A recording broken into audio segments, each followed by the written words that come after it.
Hi guys! Andito po tayo ngayon sa Nishin, Aichi Prefecture.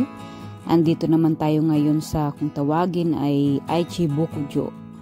Dito naman tayo ngayon magliliwaliw, kaya samahan niyo akong pasyalan ang lugar na ito. Tara, let's! Hairiguchi. We are here again at Laag-Laag.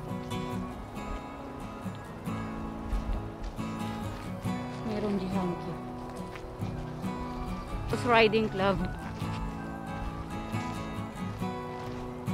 Parang inaayos pa lang siya, guys. Sugoy.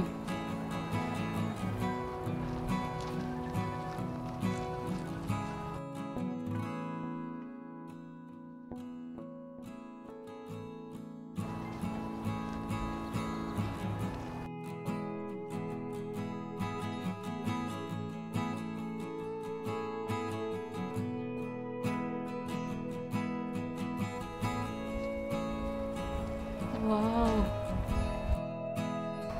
The entrance fee is Hakien. 100 yen. Tiri. Wow, napakaganda ng mga halaman, guys. Napakaganda.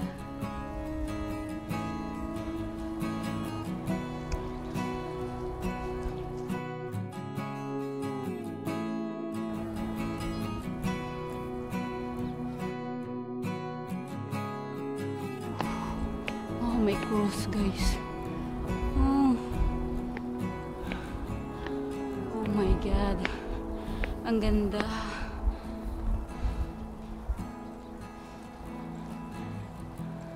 Cristo 2008.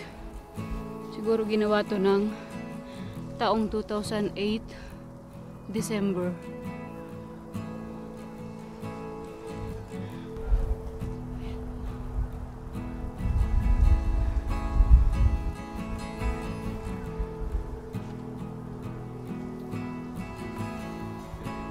Nihon Cristo Minami Yama.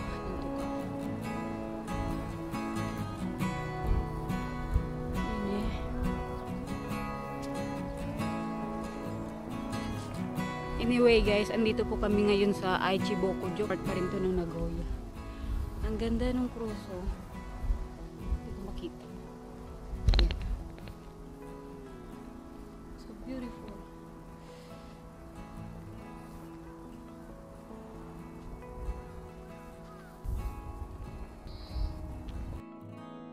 Guys, behind me is the lake of Nishin. It's beautiful. Maganda siya guys kasi overlooking. Ayan. Nishin Lake. This time punta naman natin yung yellow doon. Mga bulaklak. Entrance fee is Hakien. Wow, marami ding mga namamasyal dito guys. Mga kabataang barangay. Diba? Wow!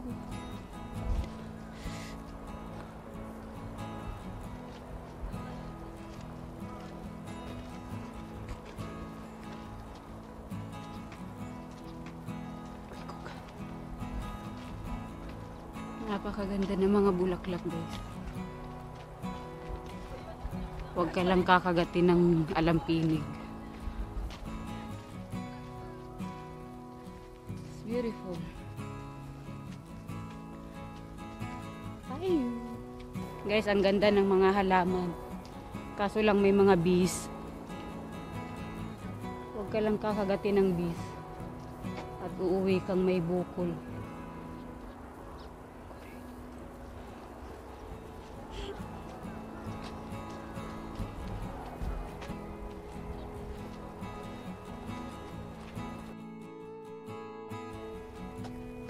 Paru-paro. This is the paru-paro. Yeah.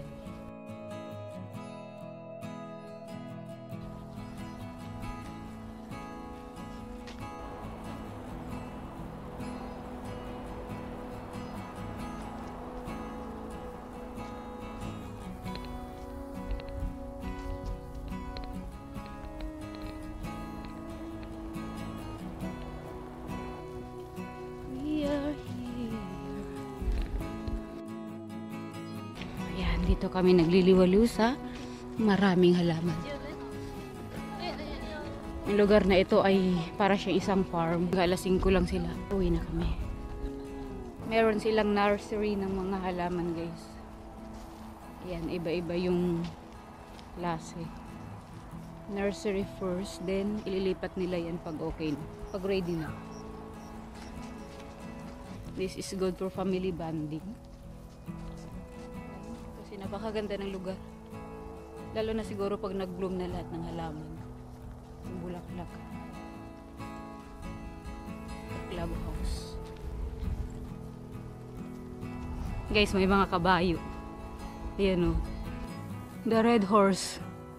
Yan yung literal na red horse. May mga tractor. Ginagamit nila sa farm.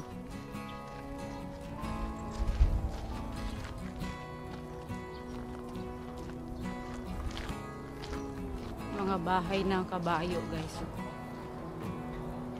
Kabayo, guys. Farm kasi siya, guys. Kaya pag summer, pwede kayong mag horse riding dito. Yun, may black horse din, oh. Ayaw hindi makita yung kanyang mukha, eh. Yung likod lang. Ayun siya, yung isa may damit.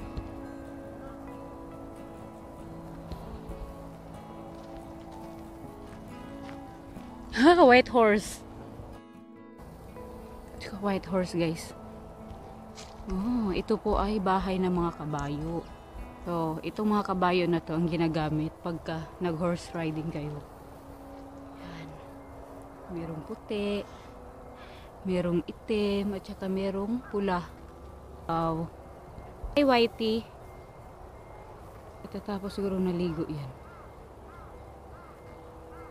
Yan. Kirey.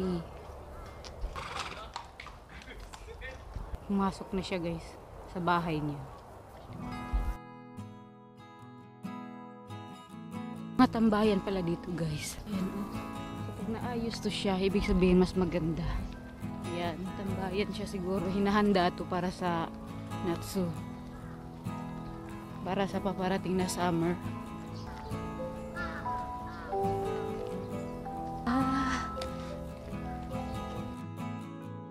Close da. Yojimade. Sayang naman. Ganda siguro dyan. Hanggang alas 4 lang kasi sila, guys. Kaya hindi na kami nakaabot. Pwede mong hawakan yung mga animals. Yan.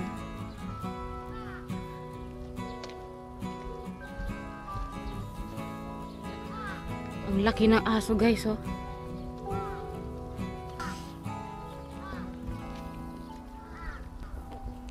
Laki ng aso. Sugod. Ashi ga nagay. Ano kayang klaseng aso yan? Parang maliit na baka. This is the baka. Ushi. May mga restaurant. Yan.